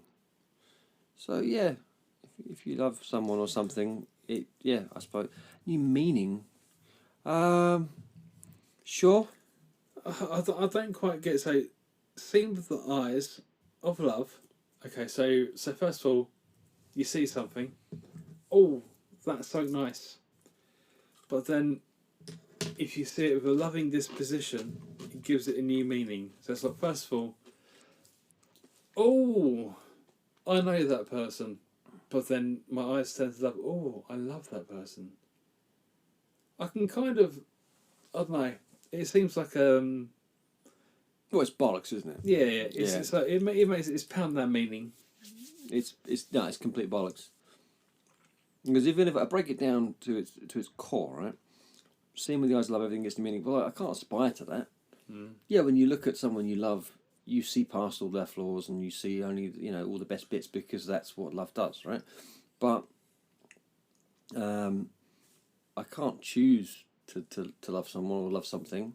I can't my car's a piece of shit, but if I choose to love it, it'll look like an absolute monster, right? But it's like you can't choose that. It's like you can't choose what you believe. You can't choose what you like. It's like you could try and trick yourself, I suppose, but it's not something I can do anything with. It's like, yes, that's interesting that you said that. Well done. It's basically saying nice things are nice. I'm like, oh, good job. Thanks for that. Really nice. So, like, yeah, Seeing with the Eyes of Love, everything gets new meaning. Not new meaning either, is it? It's just, no, it's bollocks. It's stupid. I fucking... So let's try and make this good, right? Try, mate. I think you might be fucked. I think there might be some utility in writing bad fortunes, and that's what they do. Just for these conversations where you open them at the end of a meal and you go, oh, hang on a minute, and you're trying to make sense of the complete bollocks that they've got there. Right, so, seen with the eyes of love, everything gets a new meaning. Right, so I'm walking around, right, and I see, fuck it, I see a bin. Oh, that's a bin. It's a bin. There you go. I'm trying to think, what would you see when you're walking around? Something generic. I'm walking around, I've seen a bin. But then, I'm going to look at that bin with new eyes. I'm going to look at it with love. Oh, that bin. It's not just a bin. It collects waste. It saves the environment. It stores crap from other people. No, I'm trying to make a fucking... I was going to say, does that sound good to you? No. In your head, was that coming out and you were like, oh no, I'm touching on something deep here? Oh shit, dear bins. Your example was a bin. I'm trying, but... You went straight to bin? Do you want to know why? You have a wife. Okay. It's like, can I just say it? I mean, fuck that, you've got a cat, alright? But you're like, when I look at a bin, I think of love. So basically, today for work, I don't normally work Saturdays, right?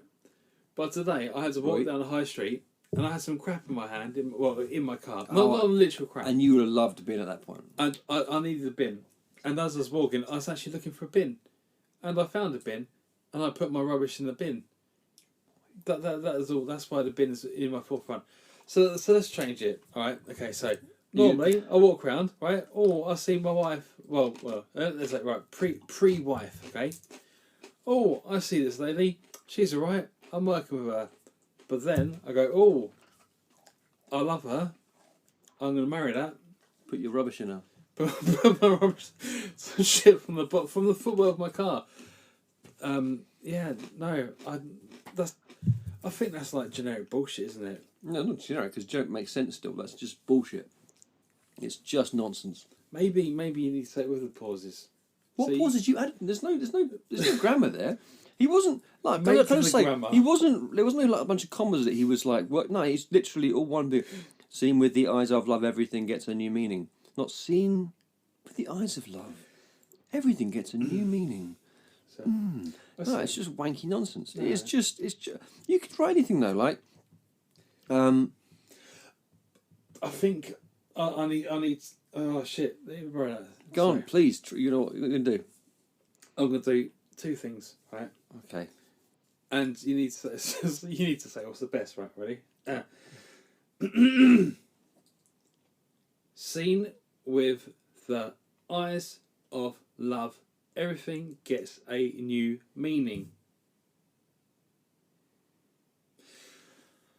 So, these are my two things that I'm going to do. And one of them, I'm going to bring in a special guest. So, first of all, so seeing with the eyes of love.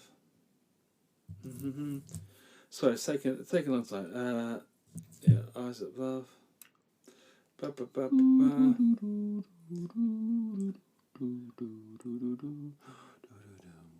We've gone to Tetris. Punching myself in the balls. So, Smashing my scrotum into the whilst Dan's bashing away, scrotum is bashed right? and I'm hurting myself. So what? Gonna start cutting myself. So what I'm going to do now is I'm going to get Siri. Cutting Siri. myself with a knife on my leg. Cutting my knee up and ow, that hurts.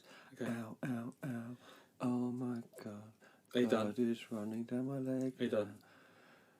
You done? Sorry, yeah, go on. No, sorry, I was Cool. just humming. So two things. I'm gonna get. So first of all, we've read it out. You understand. There's no punctuation on it. I'm gonna get two things to read it out. One of them is Siri. Seen with the eyes of love, everything gets a new meaning. Okay. And now let's say it. Let me get my special guest. Come on in. Open door. Door's open. Right. Hello. Seen with the eyes of a new love, everything gets a new meaning. I've been Arnold Schwarzenegger. Goodbye. So, cheers, mate. Thank you. Goodbye. Thank you. I'm going to lift some weights now. Cool. So last week we had Patrick Stewart. This week we've had Siri and Arnold Schwarzenegger. Again, mate, they've both been said. But it's a fortune cookie. I don't know why he had to read it. I don't know. But yeah. You can't see this now, but Dan is holding his face in his hands. Come on, come back. What do you think? I don't know why he's looking at his hands. He maybe needs to man up and just accept the fact that I'm reading at these facts. It's a fortune cookie.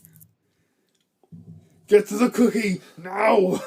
I'm gonna make you eat that thing. I swear to God, right? I swear to God. Fucking hell. Alright. To come up with an actual apology for this shit.